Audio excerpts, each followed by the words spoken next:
The flood hit so quickly that the people didn't have the chance to prepare. Now as the waters battered the property, the cries of the horses were ringing in their ears. And before they knew it, the oldest horse had been claimed by the torrent and was swept out of sight.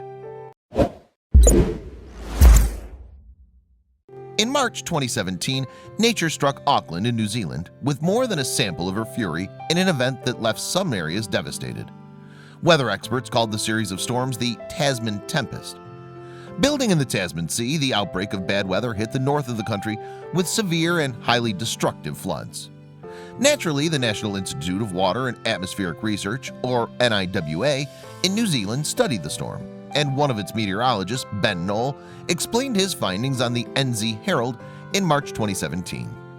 Warmer than average sea surface temperatures east of Australia contributed to the storm's strength and duration, he reported. In fact, the structure of the Tasman tempest was similar to that of a tropical cyclone, Knoll added.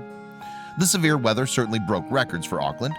Not only did it deliver more rain than usually falls during the month of March, it also saw more rainfall than would normally occur through the whole of autumn.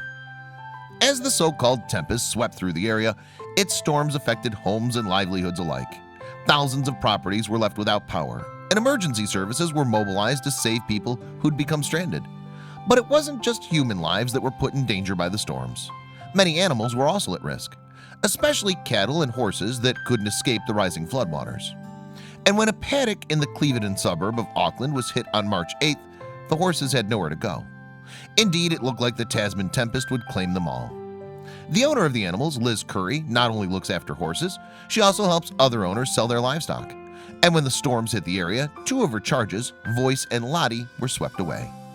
As soon as she heard the news, Curry headed to the paddock to meet the horses' owners. He and his son were there, but there was bad news. The horses couldn't all be moved at once. Specifically, of the 10 horses present, 2 of them had to be left behind. The rescued horses were led to the relative safety of elevated ground. This meant, however, that the last remaining paddock mates in the flooding field were the chestnut-colored Lottie and the thoroughbred mare, Voice. Unfortunately, moreover, the Tasman tempest was fiercer than rescuers could have predicted, and the flooding came quickly. The poor horses were therefore soon up to their shoulders in the deluge, and it showed no signs of relenting. What's more, when the rescuers returned for Voice and Lottie, it looked as though they were already too late. There was no sign of the afflicted animals. Furthermore, both creatures remained missing for many hours, until Curry was given a lead. Someone had seen them. The horses were reportedly trying to keep afloat in the floodwaters.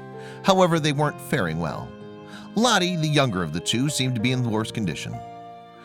Curry subsequently took her roommate and friend Crystal Hall with her for the rescue attempt and raced to the scene. When they got there, though, there was just one horse remaining, 10-year-old Lottie. According to stuff.co.nz, Curry and Hall reported that Lottie was a long way out. As for the shape Lottie was in, she was standing up but didn't appear to be moving in the water. Somehow the horse had managed to find her way onto a tree stump, and she was bracing her body against it to prevent the flood from washing her away.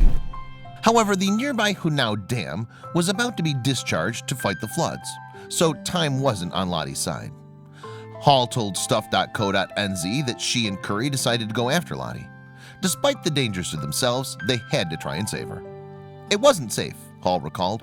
We were up to our boobs in water, but we really had no choice. And it was even worse for Curry, who has a self-confessed apprehension when it comes to water. In spite of the strong currents, however, the brave duo did manage to reach Lottie, and she cooperated with their rescue efforts. Worryingly, though, Voice was still missing, and Curry was getting concerned.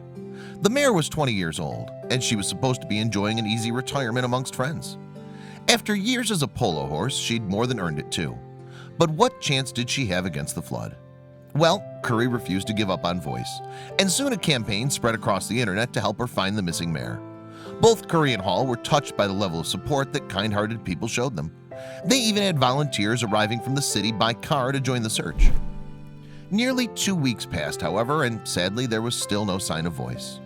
But then, suddenly, after 13 days, a horse matching her description was seen close to where she'd last been sighted in the flood. And in fact, it was indeed Voice, virtually unscathed, but very dirty and hungry.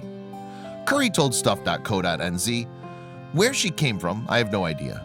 We've scoured every part of that river over and over again. She's obviously been stuck on a bank somewhere because she was a real mess. She's quite thin," Curry continued. She's obviously been somewhere with no food, and she's certainly needing a bit of care now. I think she might just have earned herself a very long retirement. Curry also thanked everyone who'd been involved in the search for their help.